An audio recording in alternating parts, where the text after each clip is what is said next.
Good morning, everyone, and welcome to the Detroit Regional Chamber and MICHauto's seminar on the push to end distracted driving in Michigan.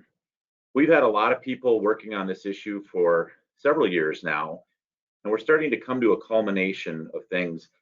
And to talk about it today, we've got three very special people who have been very, very involved in this process. I'm going to introduce each one of them as we bring them on screen, but before I do that, I want to just cover a couple stats with you. So today, we've got an issue just like we do in a lot of parts of the country and parts of the world. In fact, this morning, I actually drove from Grand Rapids to Detroit. I was at a conference there the last couple days and got in the car, put the phone in the glove box, and decided, you know, I'm gonna just drive and I'm gonna listen to the radio on the way over. And sometimes people call it downtime in the car, and the fact is it's not downtime. I was actually surprised at the truck traffic this morning. And because I was coming to do this today with the team, you know, I was very conscious of what was around me, probably a heightened awareness. But it was a very busy morning on the freeway. And there were people driving fast. And yes, I did see some people on their phones because we've all seen that. And the fact of the matter is the numbers are not good. And I've got a few of them here, but the one I always look to when I give presentations sometimes is, what are the number of fatalities in the state of Michigan? And on the MDOT website, you can see that, and I actually saw that today. There were 692 fatalities as of this morning. And when we look at that, how that's compared to last year, we had 1,083 fatalities in the state last year on our roads. We're actually ahead of last year's pace, which was up from the year before. So these are not good numbers. The bottom line is, though, is there's something that can be done about that, and that's what we're here to talk about today. So without further ado, I'd like to bring on each one of our guests and our town hall participants today. And what we're going to do is I'm going to introduce each one of them. We're going to talk about why we're here and what got us here today, where we're at with the legislation, and we're going to follow it up at the end with some action items that we can all get involved in, all be and committed to. So first of all, I'd like to bring Steve Kiefer on screen. And Steve, you can bring your webcam up. And Steve is the chairman and founder of the Kiefer Foundation. Steve, thanks for joining us this morning. Let's just cut right to the chase. You have been leading the charge on this, and it's a personal situation for you. I think some of the people know the story, but why don't you just summarize a little bit about, you know, your passion, your purpose, and what we need to do moving forward. So welcome. Thanks so much, Glenn. Thanks for pulling us together, and thanks for all of you that are participating. As Glenn mentioned, my name is Steve Kiefer, and I'm the founder of the Kiefer Foundation, which we started nearly 5 years ago, just after losing my son Mitchell to a distracted driver. Mitchell was driving up to MSU one beautiful Monday morning on September 19th of 2016. So we're coming up on the 5-year anniversary, which is really just unbelievable. But Mitchell was driving up to MSU, traffic slowed, he slowed down, and unfortunately a young lady behind him did not, and rear-ended Mitchell and drove him across a very narrow median into oncoming traffic, where Mitchell was hit by an oncoming truck and killed instantly. As horrific as this is, and you know, every time I tell that story, I just it brings it back. And as I said, we're coming up on 5 years. But as horrific as this is for us, what we realized afterwards is just how often this is happening. Glenn showed some stats. There's a lot of stats out there. Some stats would say 10 people every day in this country are killed by distracted drivers. There's some that, and we all believe that's way underestimated. Some would say as many as 50 people per day in this country killed by distracted drivers. So it's just a horrific problem, and it's absolutely senseless and avoidable. We started the foundation with a focus on awareness, technology, and legislation. Awareness has, you know, through discussions like this, we've made a number of people aware. There's a number of items that are being implemented from a technology standpoint, but I think the legislation is the piece that we really hope to talk a bit about today. So I'm really pleased to get into that, because we do feel that effective and enforceable hands-free legislation across the country will help change the culture, change behavior, and help us bring an end to distracted driving. So I look forward to getting into discussion with all of you. Thanks. Great, thanks, Steve. And one more thing I just wanted you to mention real quick, so I don't forget about it towards the end, is Just Drive. And you have been able to get some extremely high visibility influencers involved, including your boss. And can you talk real quick about the Just Drive campaign? Yeah, with all of the people that have been impacted by this, many of you have seen a number of different campaigns all over the country. What we're trying to do is come up with a very simple phrase and a simple logo, and we came up with Just Drive. The idea is when you're behind the wheel of a car, just drive. Put down the phones, put down the food, put down the makeup, and just drive. We came up with that campaign, and we were fortunate to get a number of influencers to help join. We kicked it off just before the 4th of July with Tom Brady. Many of you may have seen a video from Tom Brady that kicked this off and really emphasized the message. And following that, my boss, Mary Barra from General Motors, did a video as well that you can find on LinkedIn. And Mary basically made her commitment to helping us end distracted driving and her commitment on behalf of General Motors. So I'm hoping with that message, we're starting to see other OEMs and other suppliers take that same challenge and really just encourage everyone to just drive. Yeah, thanks for that background, Stephen. There are a lot of hashtags out there and a lot of social media, but this one seems to really cut through to the point, and I use it myself. So encourage everybody to use that one. So thanks, Steve. Let's bring Jennifer Smith on. Jennifer, welcome. We've had the privilege to get to know each other, I guess, the last couple years now. And when you have a cause and a mission, something like this, you have to have somebody who brings that national experience and that national coalition building together. And that's been you, Jennifer. But a lot of people don't know you locally or in Michigan. So maybe you can talk to us a little bit about what your organization does and, the progress you've made and where you're seeing other states real quick. Yeah, well, thank you, Glenn, for having me. And I want to thank everyone for watching, because this is such an important topic that affects everyone every day of their life. I want to backtrack even to tell my personal story on why I got involved in this. It was September 3rd of 2008. So in about 9 days or so, it's going to be the 13-year anniversary of the loss of my mother to a driver who was talking on a handheld cell phone. And so at that time, I decided we needed to do something. So families from all across the country have joined together, and through my organization, stopdistractions.org, we work to help get those families out to share their stories and to bring the cultural and legislative change that is needed to successfully reduce these crashes. Over the last now 3 years, since July of 2018, 9 states have passed hands-free laws. Before that, it was about 1, maybe 2 states a year would pass that type of legislation. We've got 9 states within a 2-year period. And so we've really found out the language that needs to be in these laws. We found out, the technology has evolved, so the laws need to evolve to keep up with that. But the good news is also it's working. We are seeing crashes reduced, insurance rates come down, injuries being reduced, lives being saved, and we can show that. We also see it in data that is showing what people are doing on the phones. So we finally have the recipe to successfully pass enforceable legislation. But the biggest part is we also finally have the public support. That every state across this country, it is high 80 to 90% support of these laws. These laws are effective. People want the laws. The public doesn't understand why we don't have these laws. And so through the families and through the work of the public, we work to get them passed, and we save lives. Yeah, thank you. Well, thanks for all the work you do and for being such a contributor to what we're doing here. I forgot you told me this. Your mom's name is?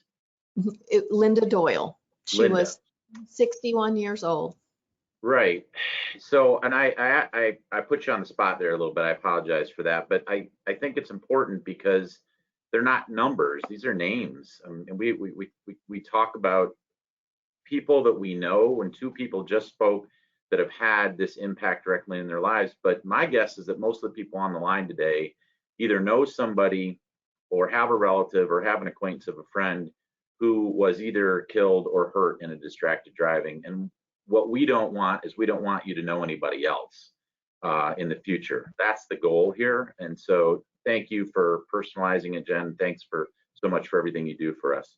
So let's bring on our state representative, Mari Manoogian, who's a Dem from Birmingham. Mari, thanks for joining us. And thanks for all the work. For having me. Thanks for all the work you do. But we're here today due in large part because we've got some legislation that's on the table. Can you give us a quick synopsis of that?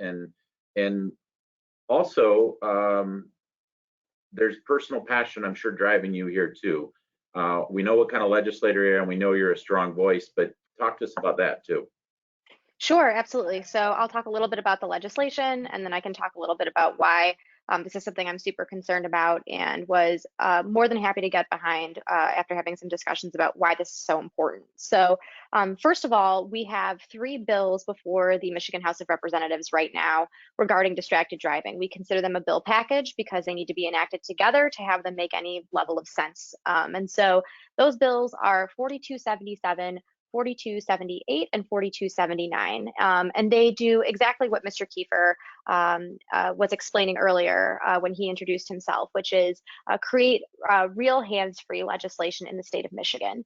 So currently we have on the books a ban on texting and driving, but of course we know that technology has evolved over the past 10 years since that legislation was passed. So it's incredibly important that we give just clarity to our drivers as well as our law enforcement about what constitutes distracted driving while using a mobile device.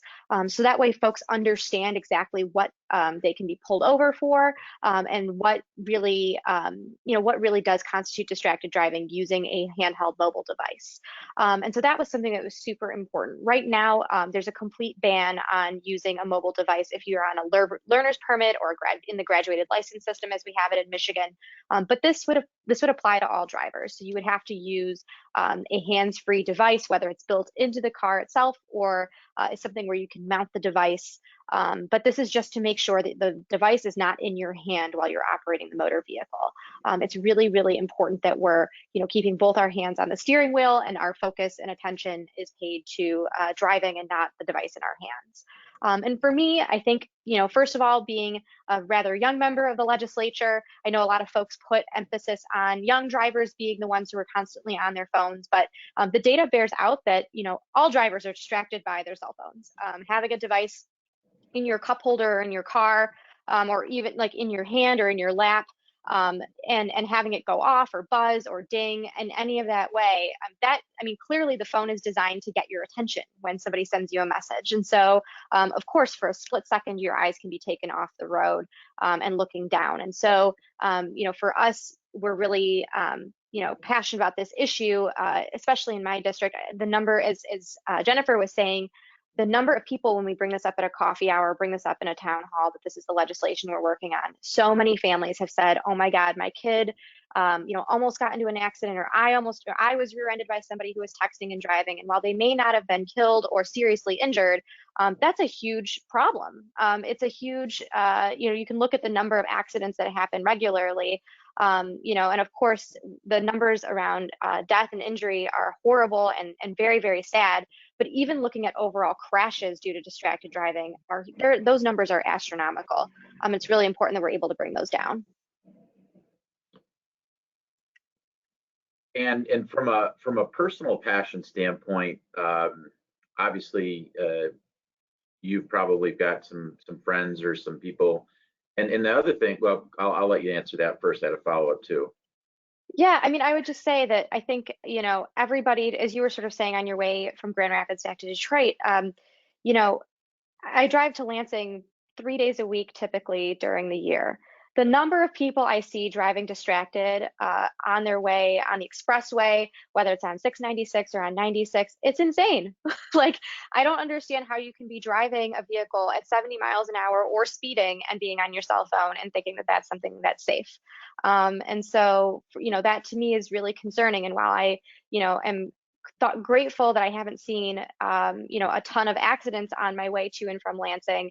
The fact is that it creates a very, very dangerous environment.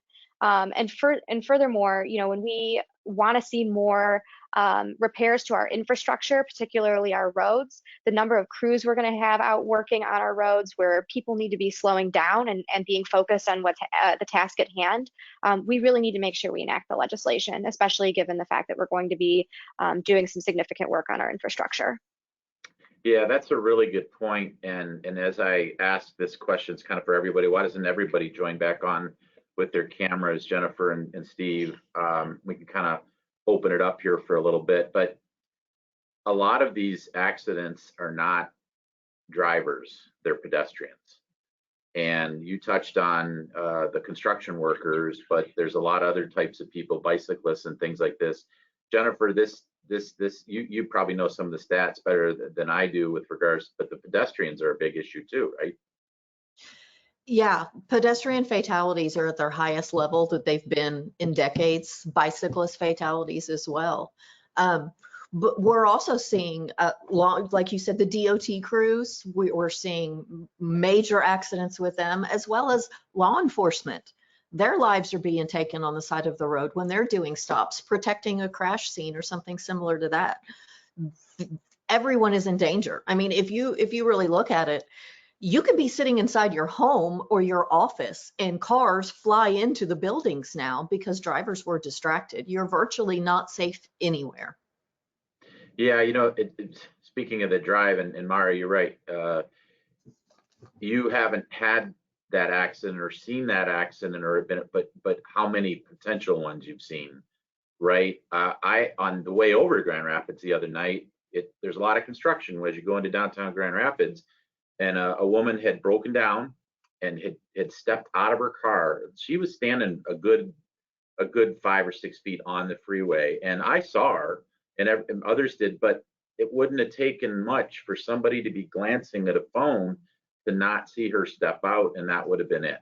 And so, no question, I think you made a good point, Mari, that it's not understandable why this is happening, but there can be a fix, at least a legislative fix, and hopefully culturally too. Steve, on the cultural side, the Kiefer Foundation has done a lot to educate and to make people aware. What are some of the things that the foundation's done to connect with people to change that behavior? Yeah, thanks, Glenn. We've tried to get into every forum possible to create an understanding, whether it's through social media or through simulators that we bring into schools and churches to educate young people in a safe simulated fashion, or even some safe driving schools that we've sponsored that bring awareness. But I think the point about what we're seeing out on the roads. I mean, first of all, I think we know from surveys that have been done here in the state that over 80%, I think it's 88% of the residents of the state support this kind of legislation and are really demanding this. And then, of course, most of our legislators support it as well. But I think the real point that I would emphasize is it appears that we don't really change behavior until it happens to you. Until it becomes very personal. And I can admit that I was a violator before this happened to me. I thought I was a very safe, distracted driver prior to this happening to me. But what I'm here to tell all of you is it's going to happen to you. I mean, it's going to happen to you this year, maybe this week. And when I say that, what I mean is, whether it's someone swerving into your lane and causing a slight a bit of anxiety, somebody making a panic stop as they approach you at a traffic light where you're stopped and they're not. These are, sort of startling things. It may be a minor fender bender, a little bit of damage to your vehicle. It may be a very serious injury, or it may be the death of your child. And that's the point I really try to get across to people, is that you have the ability to get involved and help us bring an end to this now before it happens to you. Don't let it be the reason that you get involved because it's happened to your child or one of your loved ones.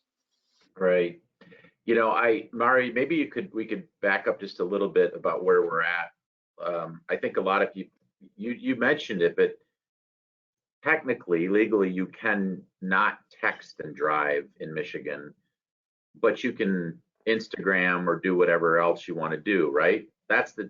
we need to make sure you can do nothing, right? Correct. And right. And there's a couple, I mean, you can still also place a call and have the phone up to your ear, which is another sort of issue that we are addressing with the legislation here. I will say that there are several local municipalities that have enacted ordinances, Troy being one of them, for example, where they're able to enforce distracted driving in a way that other locals cannot because they don't have ordinances on the books. And so that's something that's really important is there's, different pockets throughout the state that have enforced stricter distracted driving laws. But the challenge with that is, of course, for folks, who are traveling distances, significant distances to get to work. For example, I drive through many local communities to get to work pretty regularly. It's really important that we have sort of a uniform understanding of what constitutes distracted driving, so there's not a piecemeal approach like what we have right now. And so that's something I think is really important that this legislation will accomplish. Maybe you can give us just a quick summary of where the legislation is at right now, and we won't get any more details on that, but just to give our audience a perspective about where we're at and what the process is. I think most people know, but just take us through the process. Yeah, sure. So typically the legislative process, the way that works is we have a bill introduction. So myself, Representative Mueller and Bellino introduced the legislation at the beginning part of this year. Then it was referred to the Judiciary Committee, and Mr. Kiefer and I believe Jennifer also introduced or put in a card of support for the legislation. Both their organizations have been incredible in supporting this legislation's push. And so, we had a lot of activity and activism around the importance of passing legislation, and that was presented to the members of the Judiciary Committee. The legislation moved out of the Judiciary Committee, overwhelming support. I believe the vote was 10-2. And then it is now on the floor of the Michigan House of Representatives at this time. And so what is really, really important is that folks who are on this call share within their networks and in their circles that we should be activating our networks to make sure they're calling their state representatives to advocate for the passage of this legislation. There are some folks who believe that it is their right to drive distracted, but I would argue that it is our right to be safe. And it is our right to ensure that folks are safe on the road. And your personal freedom stops when you start infringing on my right to live. And so for me, that's a really strong argument in a case that we should be making, when we're speaking to our legislators, especially those who, may be on the fence about supporting the legislation. And so, I think it's really important that we see a concerted push across the state. I know that there's many folks in my caucus. I can't think of anybody in my caucus who doesn't support this legislation. And so it's not just Southeast Michigan that needs to hear from us. It is, the whole of the state of Michigan. All of our legislators need to hear about how this is incredibly important. And Ms. Smith was saying at the beginning of this, town hall, just how popular and this legislation is among our residents. Folks want to feel safe. They want to be safe, and to have that confidence that there is a law on the books that would prevent a major risk that is posed now with all of the new, basically having a smart computer in your hand every time you're getting behind the wheel. Having that law on the books is going to be something that helps save lives. Yeah, and I know we all know this, but I think you made a good point. Sometimes you just have to stop and think about it. I mean, the cell phone, every day becomes more and more entwined with our lives. And that's not going to change. It's going to only continue to accelerate. But there is a huge difference between being in your living room and on it, walking out to your car, and then keeping that going just because it's something you're doing. You are now operating a piece of equipment that it does not mesh with regards to this issue. It does mesh with it technologically, and that's the whole point, is to be able to use technology. In fact, that's one of General Motors.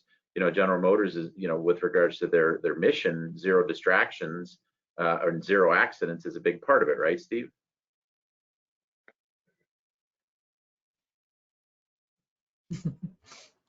Yeah, clearly we have a vision of a world with zero crashes, and there's, in the long run, we hope autonomous vehicles will eliminate these problems. I think most of you know 94% of all crashes are due to some form of human error. So if you can take the human out of it, I think the roads will be much safer eventually. But in the short term, we believe the most important thing we can do is keep people focused on the road, and as we say, just drive. And by the way, the technology is quite seamless. I mean, you know, there is a case for concerns around cognitive distractions, meaning, you know, even when your eyes are on the road and your hands are on the wheel, when your mind is thinking about a phone call that you're on, that is distracting. We know that in a perfect world, you'd just turn the radio on as you did today, Glenn, and just not be on calls and be completely focused on the road. But certainly if we can get to the point where everyone's using the technology that is available in most modern vehicles, hands-free technology, you can connect through Apple CarPlay, Android Auto, or other Bluetooth connections, and really have no need to ever look away from the road or ever take your hands off the wheel.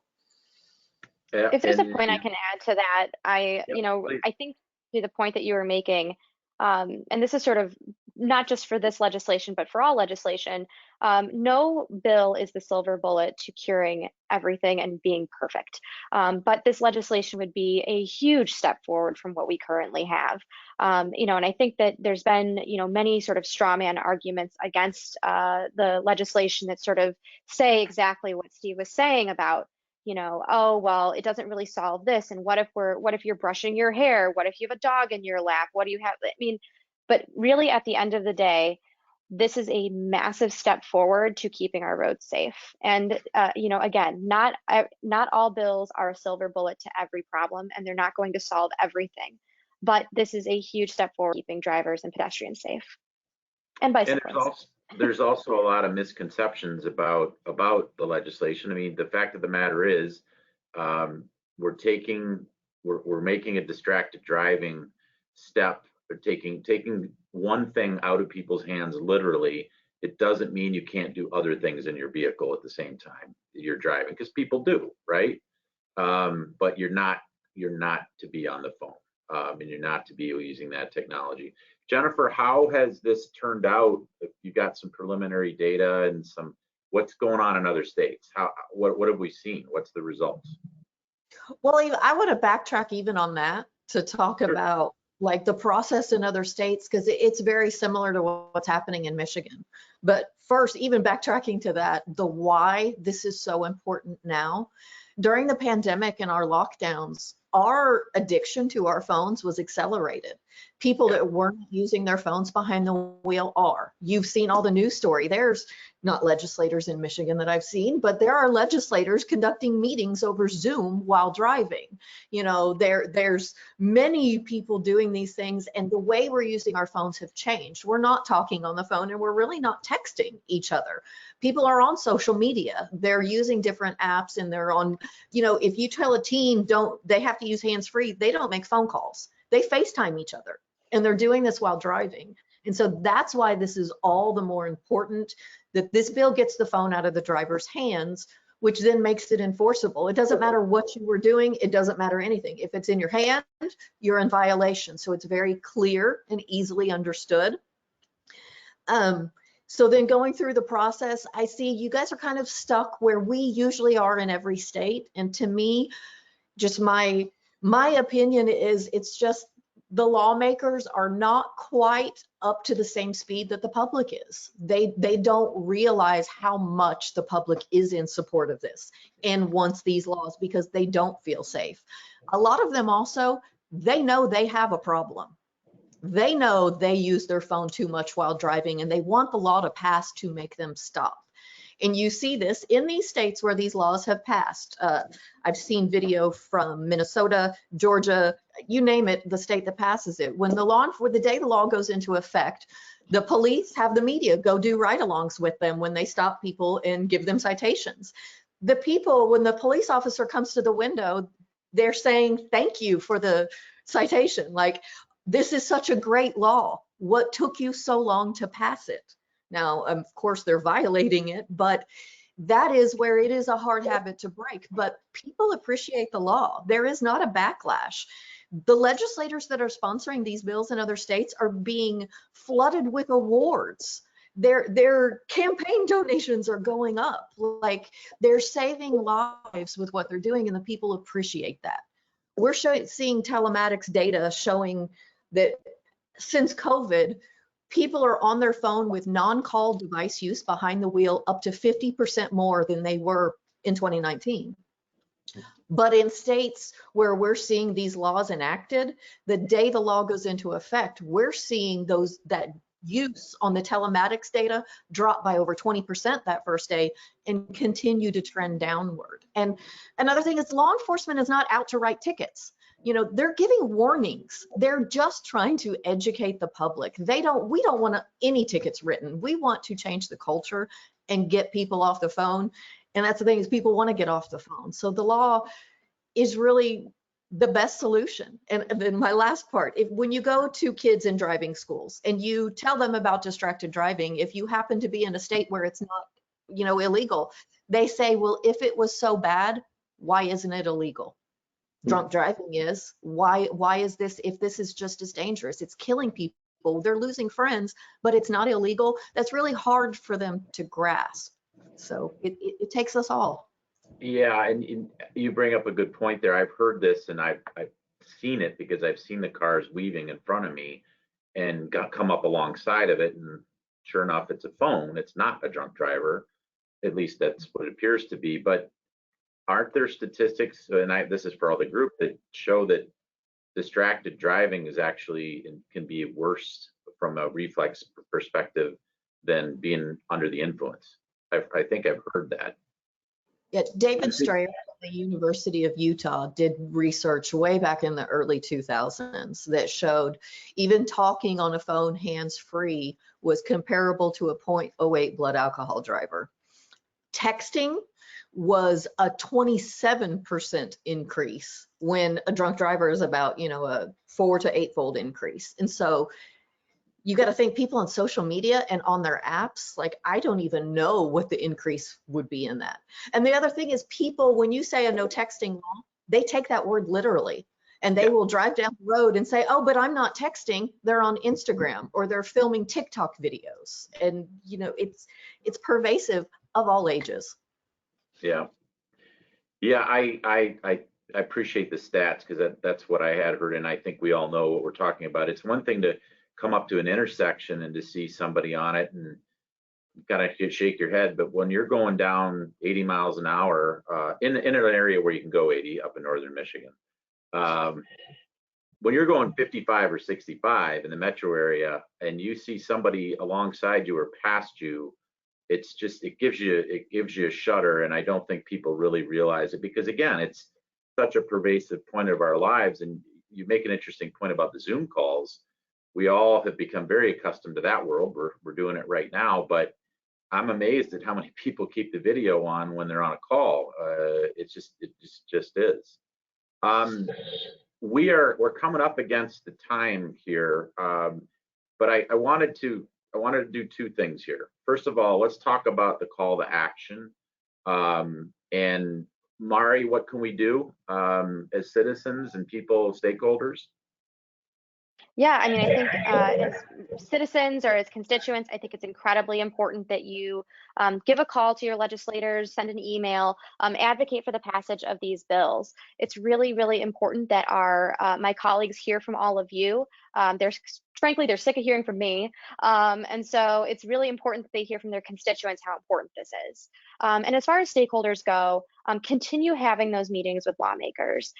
Those of you who haven't engaged in this process yet, but have submitted cards of support, but haven't really been sort of on the front lines of engaging with representatives, you know, specifically with committees that you typically engage in, it's really important. Now is the time to jump in.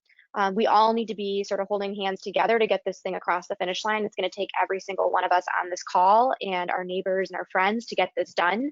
And so just making sure that we're, you know, respectfully engaging all of my colleagues on this issue to let them know just exactly how important this is to all of us is going to be key to getting it through. Jennifer, action thoughts? Yeah, you've got to make your voices heard. I mean, one, stop using your phone, speak up when others do it, but also you educate others that we need their help. In every state we have passed this law, it has taken widespread coalitions making their voices heard. No one can do it alone. Like, we have to show that we are all affected and we all really demand this because our lives are at stake. And the benefits will be there. I mean, they will see this was the right thing to do. And they may not realize it in the end, but their loved ones will be at home at the dinner table with them on the holidays coming up because of making that phone call to their legislator. So we need people to call their representatives, call their senators, tell your friends to do the same, tell all their family members to do the same, call them, email them, tweet them. Like, that's how important this is. We need everyone to do everything. And Steve, action thoughts. Yeah, I'd like to reemphasize first and foremost personal accountability. So you know, this term "just drive." I think if everybody could make that commitment personally, put the phone down, and actually go through this process. Take a complete drive where you don't take your hands off the wheel, you don't take your eyes off the road. Use the technology that you have in the car, some of this Bluetooth and hands-free technology that's available in modern cars. And if you don't have it, then just don't use it. So that's my first point: is use the technology that's available, use it correctly, and make sure that all of your loved ones, especially the young drivers, are doing the same. I think that will go a long way to helping change behavior. And then the personal accountability on reaching out to your legislators. And you know, we have all of us are constantly reaching out to legislators. I've started to step the discussion up from it's not enough when I talk to some. For example, my representative here where I live has said, "Hey, Steve, I'm supportive, and I've been supportive all along." And I've said to him, that's not enough now. I need you to be the active member that's getting this done. You need to help start convincing the people that are not supportive and help getting it done. I've kind of gone beyond just, you've got my support. I need you to help get it done. So, you know, that really goes into the last thing I wanted to ask all of you. I want to ask you all the same question and kind of finish where we started. And I'll start with you, Mari, and then go to Jennifer and finish with Steve.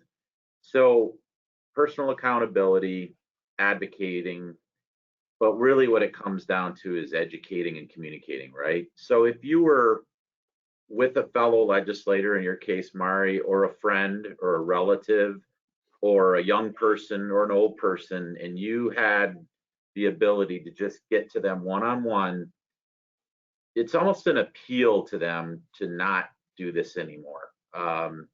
It's almost a plea. But we want to put legislation in place that takes it away from a plea or an ask or a suggestion to just drive into making it illegal.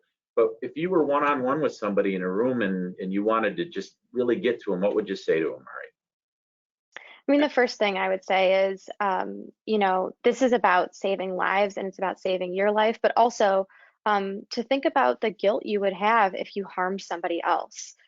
Because I think, you know, obviously, you know, both Jennifer and Steve see this, you know, in their own lives. I've spoken to constituents of mine who, you know, have family members and friends.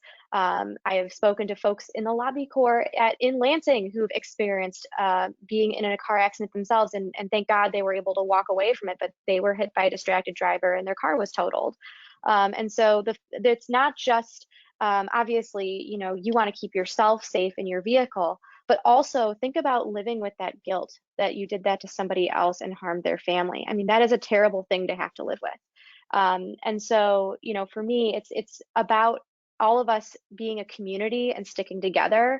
And that's what this is all about. That's what this country is about. That's what this state is about, is being, you know, accountable, obviously self-accountable, but accountable to ourselves, but also making sure that, you know, we're doing everything we can to, you know, keep everybody safe so we can go about our everyday lives and not have this hanging over our heads.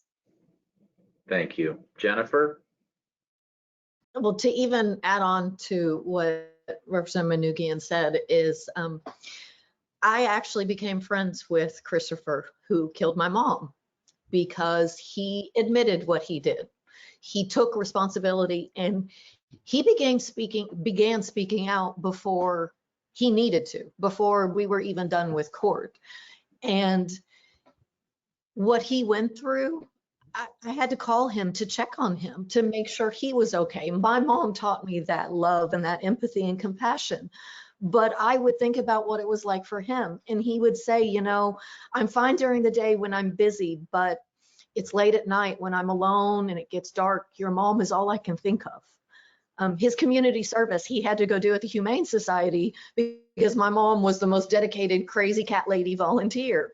And so we had him do that to honor her. And he said that was one of the hardest things he's ever done in his life, because all he could think about was my mother and what he took. The day she was killed, he wanted to go to the hospital to be with her because he didn't know if she had family. He wanted to come to the funeral because he didn't know if there would be someone there. He was a good person. He could be you. He could be your best friend. He could be your child. And you don't want to live with the guilt he's had to live with and the challenges he's had to live with, nor families like Steve or myself. I mean, Steve can tell you our holidays are not the same. They're not holidays for us anymore. We get a new day on our calendar, and that's the anniversary of their death, and we can never escape it. There's highs and there's lows. And since the day I started doing this, I always finish with, it's no longer a matter of if this is going to happen to someone you love, it's when. But I have to add now, if it hasn't already. My oldest daughter was just in a car crash, totaling her car by a driver doing DoorDash 1 month ago. This is happening to everyone all the time, and we all have got to do everything we can to make it stop. Yeah, thanks for sharing that, Jennifer. I talked to my sons about it, talked to my friends about it. I remember, and we'll close with Steve, 20 years ago, I had a young guy that worked on my team. This was a long time ago in the industry that I worked in, and I'll never forget, I got the call that Josh, remember his name? He had just been married.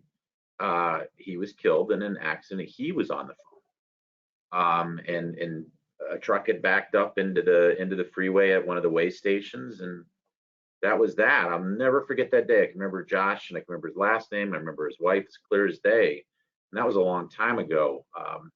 And as you said, Steve, 5 years ago, doesn't seem like it, but there it was. But your final thoughts, Steve? Well, first, I just want to thank you, Glenn, for sharing the personal story, and Mari as well, and especially Jennifer for sharing your very personal story. That I think that is the thing that is most impactful. As I said earlier, until it happens to you, you don't really appreciate the gravity of this. And I think through very personal stories and being a bit vulnerable here, I think that helps people understand just how tragic this can be. Usually when I'm one-on-one with someone, I often ask them about their loved ones, and I would ask, tell me about your most important loved one. Maybe it's a child, maybe it's a spouse, maybe it's a best friend, whatever.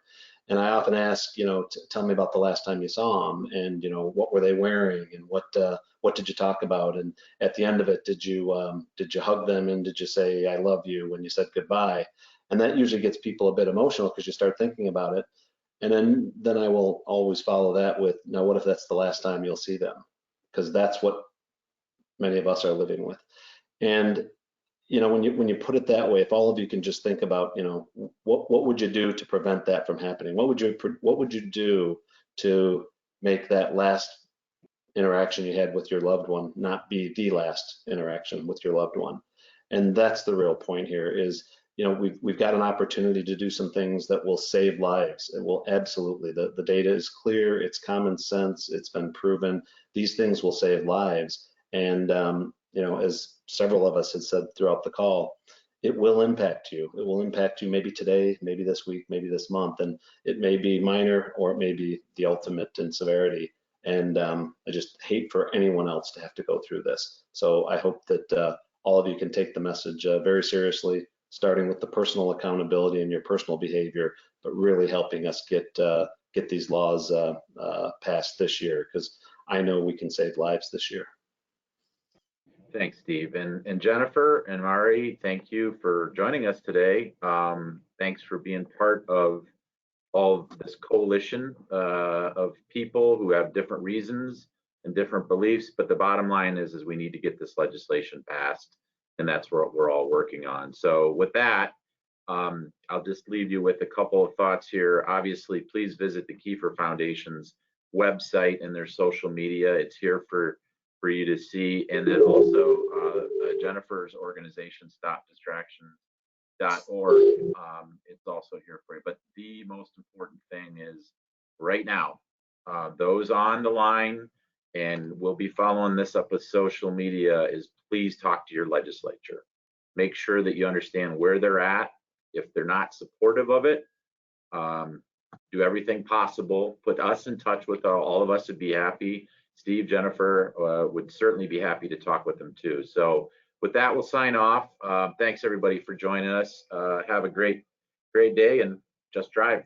Thanks. Thank you all.